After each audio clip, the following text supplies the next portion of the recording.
All right, guys. Hi, and welcome back. We're going to go ahead and just play some NBA Jam here today. Initially, I was thinking about, maybe we should play a different game or something like that. But we're going to go ahead and do this here today because, honestly, because it's a little bit quick and all of that. I think tomorrow we'll go take a look at different games. Overall, I think that the overall idea is to sort of alternate between NBA Jam and playing like other stuff. I know there's a whole bunch of games that people have asked for, the early EA games and stuff like that. So we'll cover those here sort of one game at a time. Look at that, I'm a top 10 player. How about that? So take that. All right, so let's see what we can do. See if we have as much luck today as we did last time we played. I don't think the Sixers are very good, but I don't know.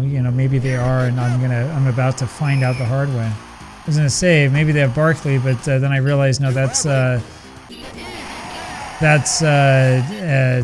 NBA basketball, right? I'm not so sure about these white uniforms. How is he laying it up from the three-point line?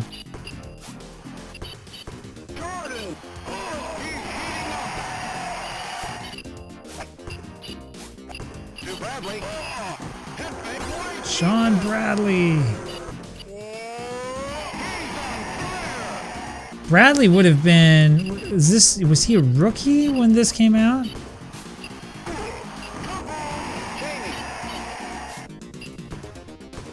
I think that he was. I think he was a rookie when the first NBA Jam came out. I'm not sure if he's in the first one though, but apparently he's in Tournament Edition.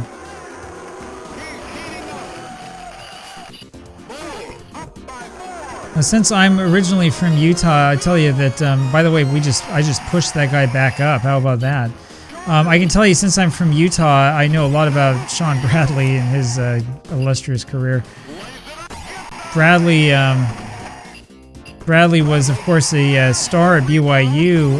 The one season that he was there, went to serve an LDS mission, which is itself pretty controversial. I mean, these days you don't really see athletes go do missionary service that much. Maybe some on like the football team at BYU or whatever, but not so many guys like Shawn Bradley.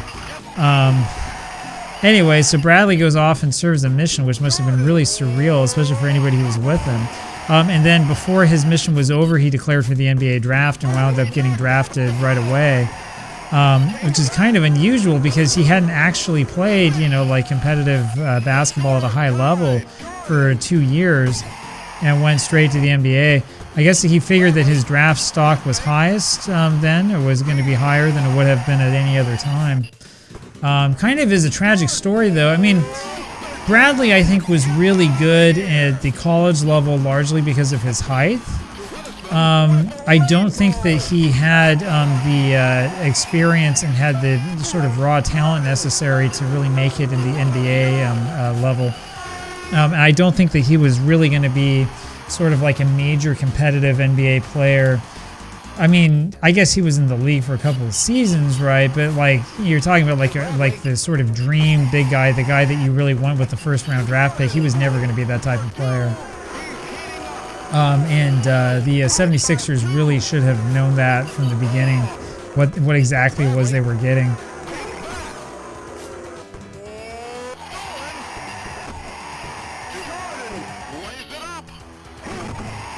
It's an awful layup, Michael. Lay off. There's a layoff. I'm gonna knock this guy over till he lays off of me.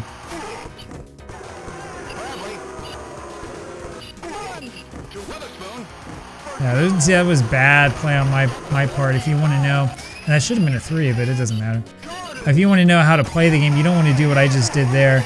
You don't want to, get on fire and then go try to knock the guy over. You want to get on fire and you want to go goaltend everybody. Yeah, that's an honor of you, Shawn Bradley.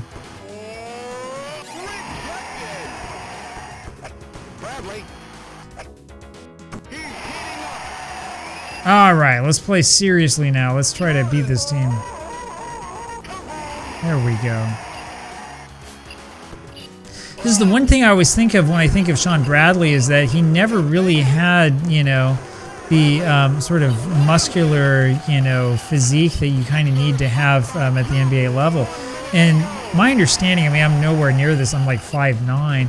My understanding is that when you're talking about guys who are like 7 feet or taller, like, you know, it actually is a little bit difficult for them to put on the amount of mass you need to get like some real muscle. The thing is, though, that in like the NBA, especially at this time, when you got players like, you know, Charles Barkley and like Karl Malone and, you know, all of these like muscle-bound guys, like you can't really be this sort of like long and kind of, you know, like Langley and, you know, whatever type dude. You have to have the muscle at some point in time to actually be able to compete. And that's, I think, one of the problems that he had. I don't think that he was ever able really to get that sort of NBA physique. Anyway, at least when you look at the video, it kind of looks like that. Maybe he actually did have that and it just doesn't show up that much. I don't know. But that's sort of my take on Shawn Bradley. It would have been really funny if that had gone in, by the way. What happens there if it goes in, right? Does it count?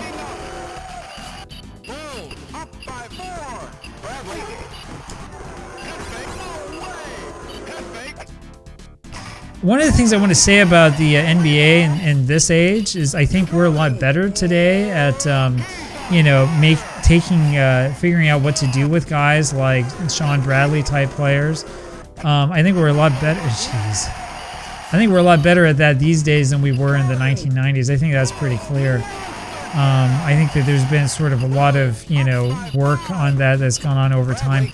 And also, it's pretty clear that at lower levels of basketball, if you have a guy who's really, really tall and really stands out, like they don't do what they used to do. It used to be that, you know, if you had a guy who was like, you know, really tall at early levels, you just have him play center the whole time and he never really learns how to, you know, how to move the ball, how to dribble, how to do anything, how to play defense, you know, or whatever. You just figure, oh, well, he's really tall and he can do all this stuff. It's not like that these days. These days, like if you've got a guy who's, you know, like a Shawn Bradley type, really, if he's going to have any chance of getting the NBA, then from an early level, he's going to have to, you know, learn how to like, not just like how to dribble, but how to drive, how to, you know, how to penetrate, you know, how to, you know, make good passing decisions, how to be a point guard, basically. That's the real difference. And so, you know, for me, I've kind of retired here from playing, you know, in the gym and stuff. I know I've mentioned in other videos before, I used to spend a lot of time out playing pickup ball at the church. And I mean, pickup ball at the church is fun and all that stuff, but I'm to the point now where if I do that, it really starts hurting my knees, which is really unfortunate because I really enjoy doing it. But you know, it's funny when you play, you know, pickup ball, I can always tell the guys who are like my age because you can tell that there are guys who are used to, you know, like not really having to handle the ball and stuff. That's the way that it was for me. You know, I was a little bit unusual in my own physical development, right? I was probably about 5'8", 5'9" from when I was like 12 or 13 or so. So at the beginning, I started to, you know, play a lot of underneath, and I would get used to that. But the problem is that, you know, when you're in your formative years, if you're always playing underneath and you're not really, you know, doing ball handling and all of that stuff, like you never really learn it later on, or you do, but you're always kind of awkward trying to figure it out. It's just a lot different with kids these days, and so I can always tell, you know, the kids who are a little bit younger because they tend to have, you know, more complete game. Whereas if you're my age, chances are pretty good that your game's pretty one-dimensional no matter what it is that you were playing. The other thing is the sort of offenses that we would play. So I would play, you know, not just pickup games, but we would play church games as well. We had like, you know, the church, you know, game system and stuff like that. And so you would have like an actual team. We'd have an actual coach. And back then we were trying to play a triangle offense. And so we would play like the Phil Jackson triangle offense, you know, a bunch of these kids, like, you know, 12-year-old kids and stuff trying to figure this out. Yeah, we would do that all the time. I can remember actually watching games on TV and like, you know, trying to like pay attention and figure out like, okay, what is this guy doing in this situation and how do they have this set up and all that stuff. That was pretty good stuff. In hindsight, like the only success that we had in those days were when we had a kid on the team that was like really, really good, that was like a natural scorer and stuff like that, who could basically do all the shooting and get all the points for everyone. Okay, come on. Shawn Bradley's not making a 3 against the Bulls. That's ridiculous. Anyway, I don't know if kids do that anymore these days. I don't know if kids these days spend as much time, like, you know, watching, you know, NBA and trying to, like, copy off the styles of different players and stuff. I feel like things are not quite the way that they once were. You know, I mean, it never is the way that it once is, but, you know what I'm saying? Oh, jeez.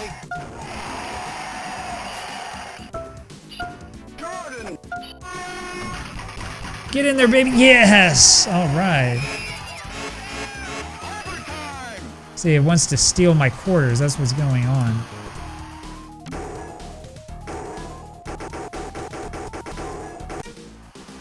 All right, now we're going to be serious about this, right?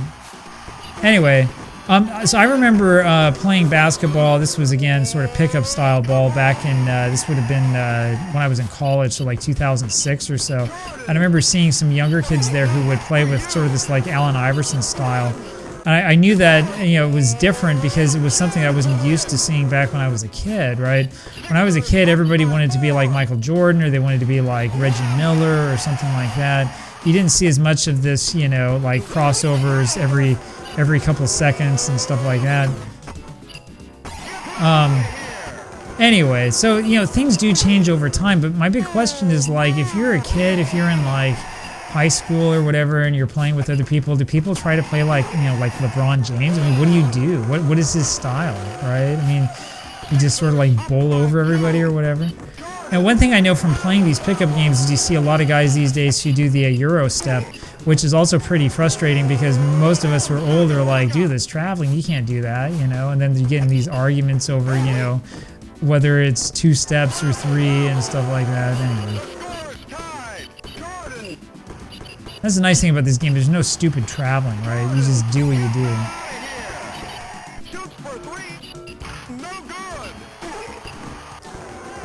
I can't get the ball if you leave it over there, bucko.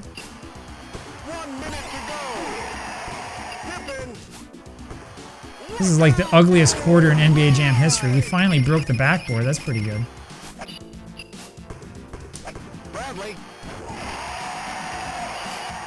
All right, let's win this game, huh? Give me a screen, Scotty. Scotty, you gotta give me a screen. Yeah, boy, I don't know.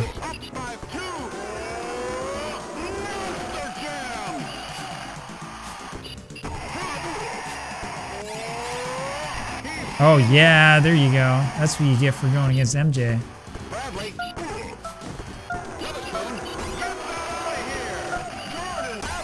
We did it.